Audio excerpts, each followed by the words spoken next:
Okay. Thank you, everyone. I'm just mindful of our viewers across the globe who have been waiting. Are we out? We live now? Okay. All right, good deal. Don't forget to silence your gadgets. And Madam Clerk, whenever you're ready, we'll roll in with a roll call. Bell. Here. Curran. Here. Freeling. Present. Harrison. Here. Hinkleman. Here. Ott. Present. Pitchford. Present. Tyler. Here. Wilrath. Here. Yarborough. Present. Elliott. Here, You have 11 present and 1 absent. thank you. Minutes from a week ago need to be approved. I'll make that motion. Moved by Pitchford, supported by Volrath. Any discussion? Hearing none, all in favor signify that they want to approve them by saying aye. Aye. If you feel otherwise, say aye again. Otherwise, they're approved. Okay, minutes are approved. I'm having trouble with that. What am I supposed to say? I can't. I was actually, yes. All in favor signify by saying aye. That's what it is. Okay, I'll work on that. I'll go home and practice. Yeah, requisition review. Does anybody have any questions about the requisitions? There will be a test later. Great, thank you. I'll go up and get it now and pass it around. We'll do it by memory. Okay, we've got Ashley Herr, we have Amy Bird. We have lots of things to hear about, and who wants to go first? It's up to you. I was gonna let Amy go. Oh, Amy? Amy, do you want to go first? Okay. Oh, sorry. Whoever wants to go first is fine. Would you like me to stand? You're gonna come Right over here? Yep, and I'm gonna get you going here so you can run your slideshow. From the beginning. Oh, and then I can move it. You can, as long as soon as I get you a thing.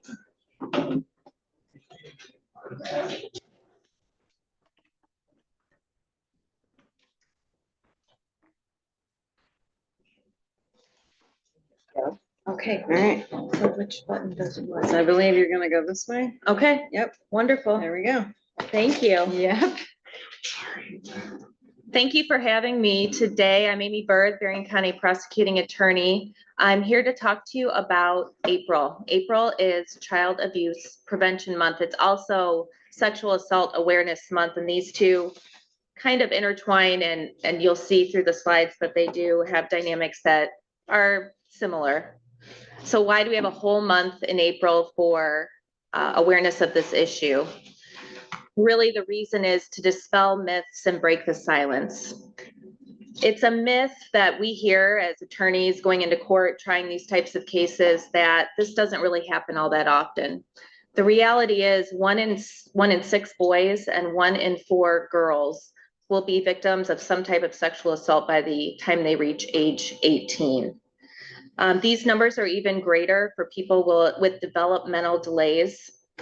It's a myth that we hear. A lot of people believe that sexual assault is something perpetrated by a stranger, when in reality, majority of the time it is someone who is related to the child or someone in their circle of trust or a friend of the family.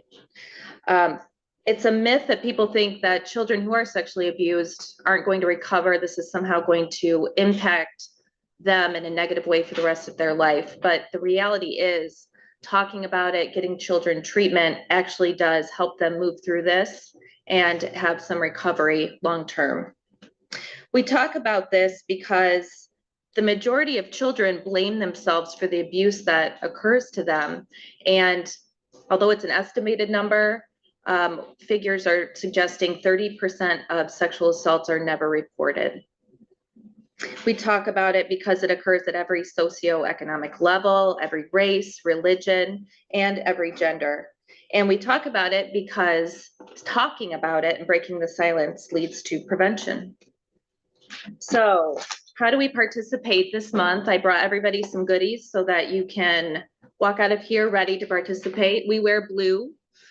Pinwheels are a symbol of this awareness month. I've given everybody a pinwheel pin, but you could also get a pinwheel and put it in your yard or your business. Educating yourself is important, and educating people around you. You can, of course, wear denim on April 30th. Our office has been organizing Casual Fridays for donations. And one thing we did this month is donate the money that we've raised through our Casual Fridays to the Empowerment Center, which helps women of sexual assault and domestic abuse, as well as children who are in those situations. So I would encourage everyone to consider doing that in their workplace as well. Ooh. Sorry, Annette, I broke it. There you go. Thank you. I think you're good. All right, Yeah. wonderful. One of the ways you can educate yourself, just an easy way, we have two amazing organizations in our community, the Children's Advocacy Center of Southwest Michigan and the Caring Connection. All these goodies that you have today are from the Children's Advocacy Center. They are a nonprofit organization who will interview children who are suspected of being abused. They'll do a forensic interview, a truth-seeking process to get that information. They also provide free counseling for children and families who are impacted by this type of abuse. And the Caring Connection is the Empowerment Center. That is, as I said, that's a shelter and treatment center for people who are victims of sexual assault, as well as children and other family members. I did it again. Sorry, Annette. Wiggle that. Yep, you're good. Okay.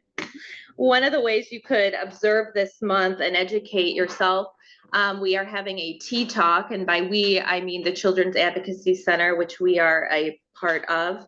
The TEA there stands for Truth, Education, and Advocacy. It's a fundraising event. It's one of the big fundraising events for this center.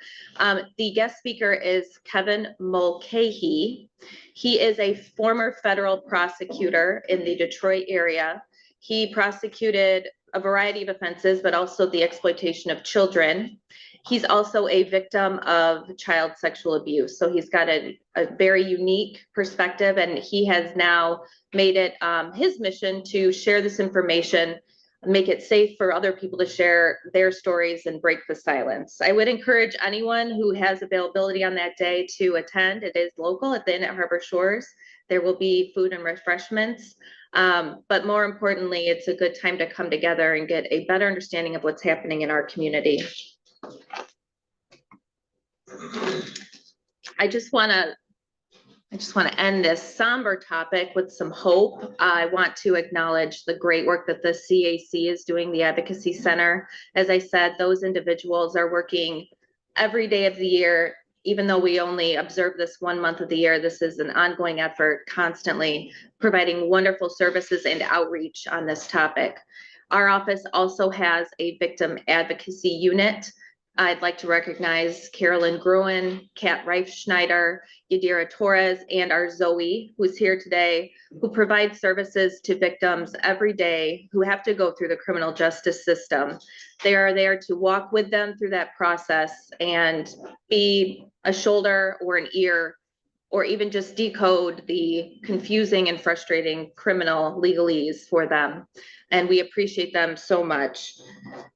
These individuals and so many more in Berrien County are doing amazing work so that they can be a beacon of light and a beacon of hope in our county. It's not just a month to recognize that this is an issue, but to appreciate and applaud all the work that's going on. Thank you so much for having me. Thank you, Amy.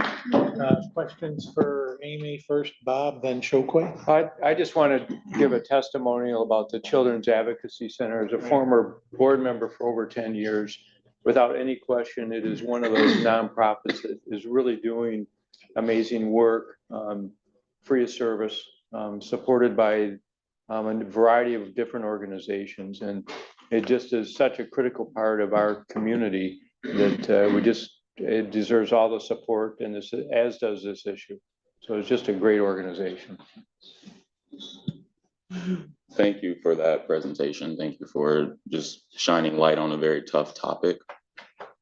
Some of the stats and data you presented were quite harrowing, just to know what's out there and what's happening. And it doesn't have to be today, but I would love to just get an impact of what the work you're doing, your office is doing, and what the CAC is doing, and some of the positive stories that have come out of it, and some of the data that's showing how we're impacting those numbers here locally. Absolutely, and I think I can speak for the CAC to say that they would be more than happy to have you tour their facility. It's fantastic. They also provide services for community members who want to be advocates. And so that's one of the things they've been doing this month as well, providing that education. So absolutely, thank you. Anyone else? I share Commissioner Bob's sentiments about CAC. I remember when they started, and I remember what we had before. And we had a challenge when, particularly in a neglect or abuse case, someone of tender years was being subjected to repetitive questioning. And there was a body of evidence out there that said repetitive questioning can alter or even create a reality.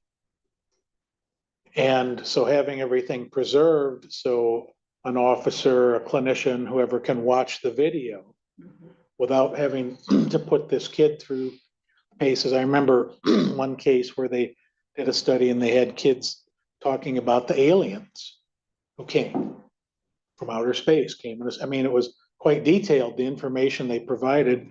None of it, of course, was real.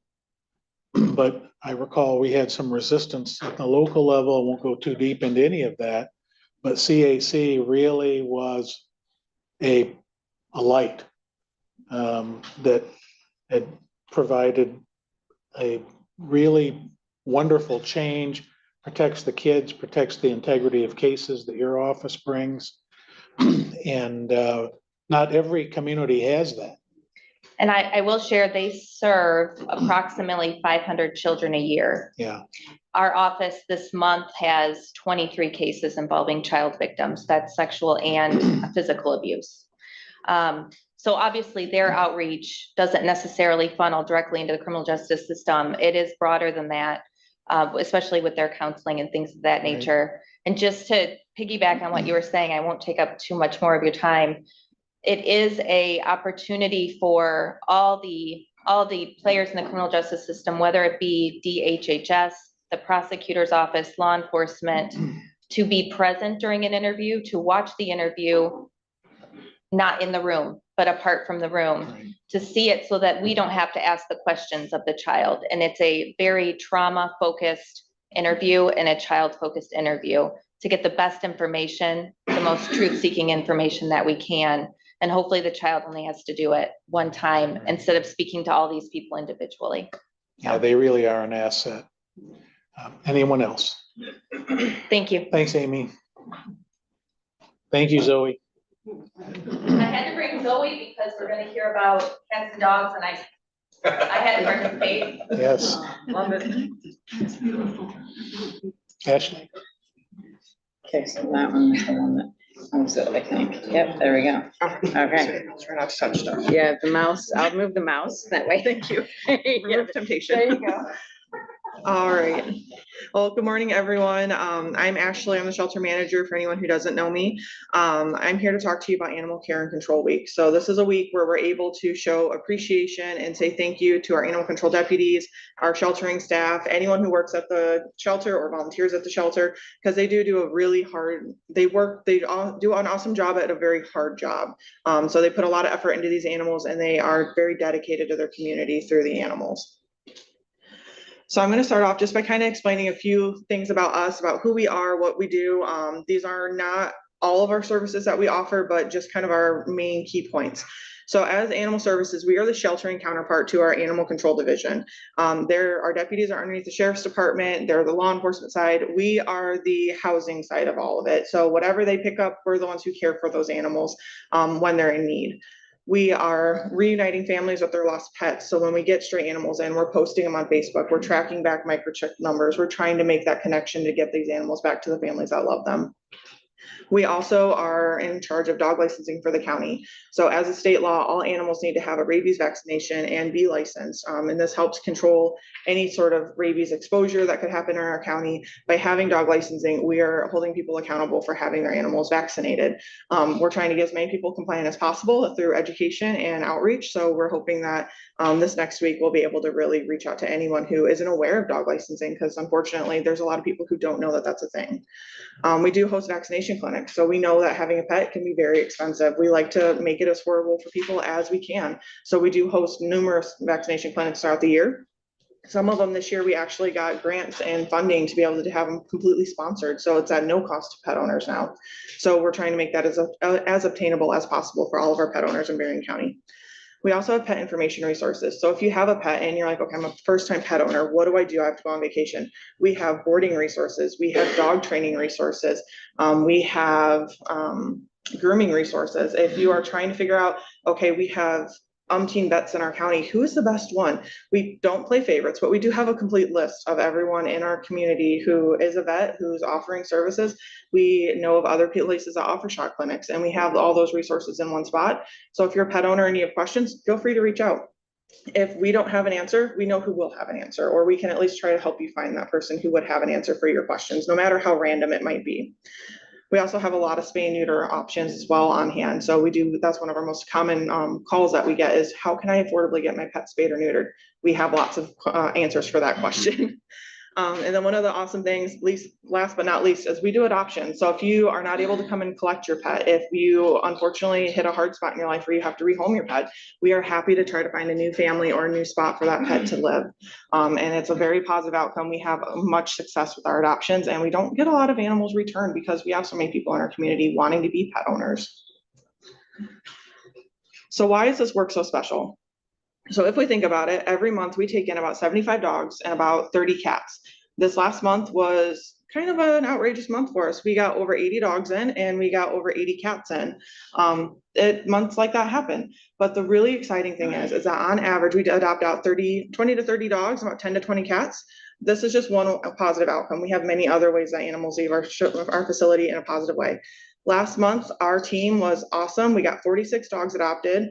13 of them went to rescue and 39 of them went home. And then we had over 80 cats go to rescue and about 20 of them get adopted out of our facility. So we are moving massive amounts of animals. And last month was literally a record breaker. We had 10 adoptions in one day. We don't know what happened, why everyone suddenly decided to get a pet, but we're very excited for it. One of the goals as a shelter is to reach no-kill status. And that is defined as having a live release rate or positive outcomes for these animals of 90% of the ones that come to your building. I am excited to say that as of the 5th of April, we have a 95% live release rate for all of our cats. So 95% of the cats that come into our building, they go to a positive outcome, either to another shelter, they go to homes, they find a working job as a barn cat, or they just, are able to go back to their families. And same with dogs. We are only 3% away from having a no-kill status on dogs, which is amazing. And especially as a municipal shelter that takes in everything, hit by cars, some of the more tragic stories. For us to have 87, almost 90% of our dogs leaving in a positive way, and especially when we get a lot of very large dogs, it's amazing. So I'm very proud of our staff and the fact that we can celebrate this next week, that we have hit this goal and we are still moving forward and doing better. Some of the other cool things that we're doing in the community is any animal that comes into us, dog-wise, they get heartworm tested. If they are going to be on our adoption floor, we heartworm test them beforehand. This is a disease that's spread through a mosquito biting your dog. If it's not on preventative, it can get this disease and it is fatal.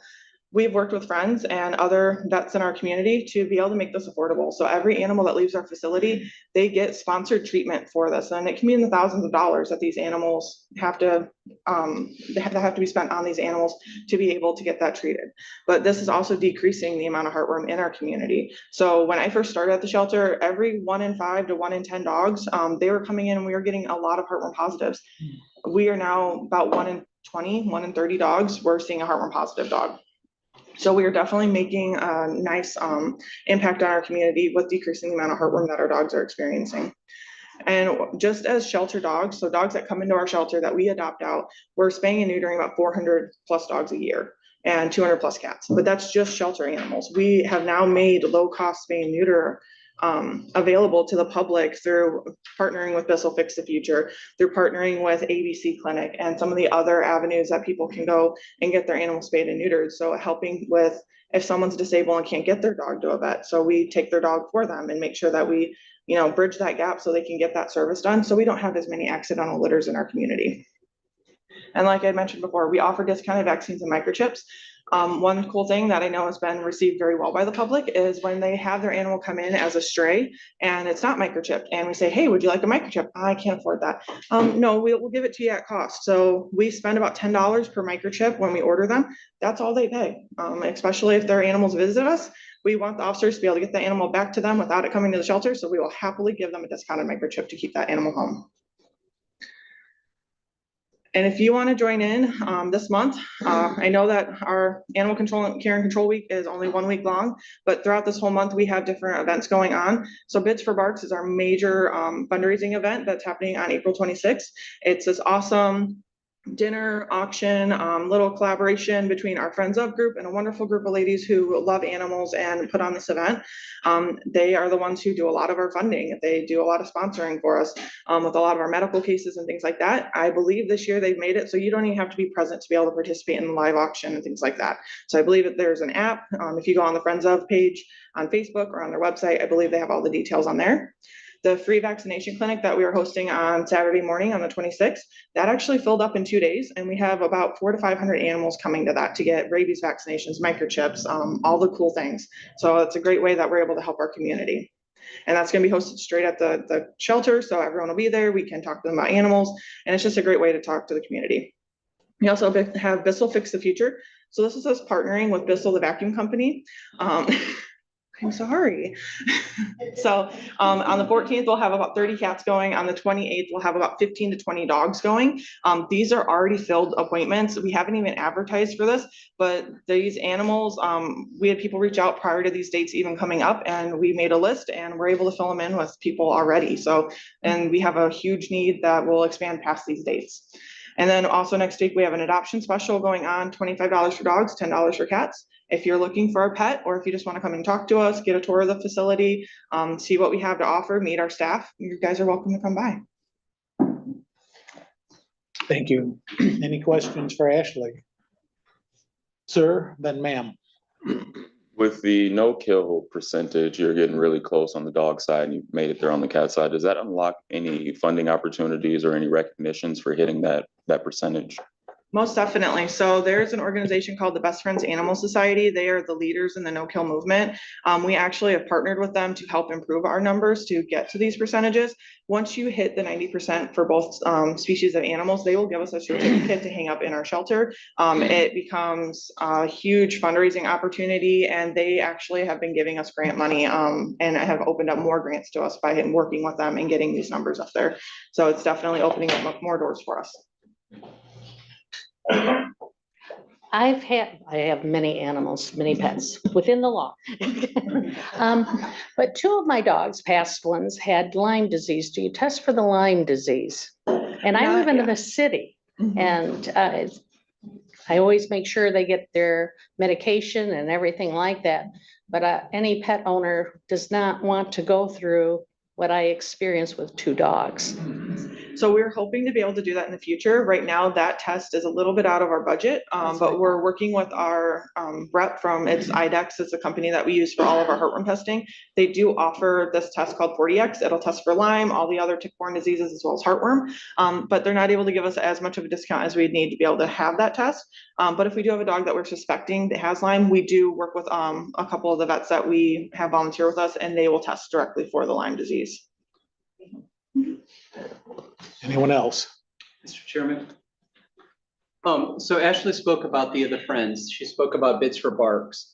The Friends, the level of donation that has poured in from the Friends is truly staggering. It's more than just medication. It's more than just help with vet costs. It's also literally the van that is used on a daily basis, donated 100% by the Friends. The fencing that you see surrounding the shelter for the animal runs, donated by the Friends. My request to you all, for tomorrow's update, I'm going to include information, links to Bids for Barks. And to you all, any outreach via social media, just making phone calls, any help that you can offer to just bring awareness to the upcoming event. The more people that go, the more money that flows to the Friends, the more money that flows right back to Animal Services. So if you've got a few minutes tomorrow and you know people in your district that have an interest in animals and have a desire to potentially offer some donations, we will happily take any help that you can offer. So please, with tomorrow's weekly update, there will be a link to Ashley's presentation. I'll also include a link to how to get more information to buy tickets for the upcoming Bids for Barks. Please share it with anyone that you think would be interested. Yeah, we'll do a bunch of social media outreach. Brian, can Yes, you sir. also put in a link for Children's Advocacy Center of Southwestern Michigan? Certainly another worthy cause. If you have money laying around and you don't know what to do with it, that would be another excellent place to put it. I'll make that happen, sir. So, Thank you. Sure. Okay, yeah. I just want to say thank you. Thank you for what you're doing. And it's beautiful that you both would be here today because I was a county commissioner when they first opened that building. And what they did was they took a dog or one of the, our courtroom dogs and had them be at the door when the child, if they had to testify, the child could see this dog that they had been playing with and whatever. And it's just wonderful, the things that you've done and you've kept it going. And I'm thankful for that. Thank you. Indeed. Anyone have anything else they'd like to share? Public comments? I think we're safe to say we don't have any. So if you want a break for committees, got a little extra time for the restroom, and we'll be back here at 10:30. I mentioned at the outset, I brought some Hershey's Kisses. These are dark chocolate.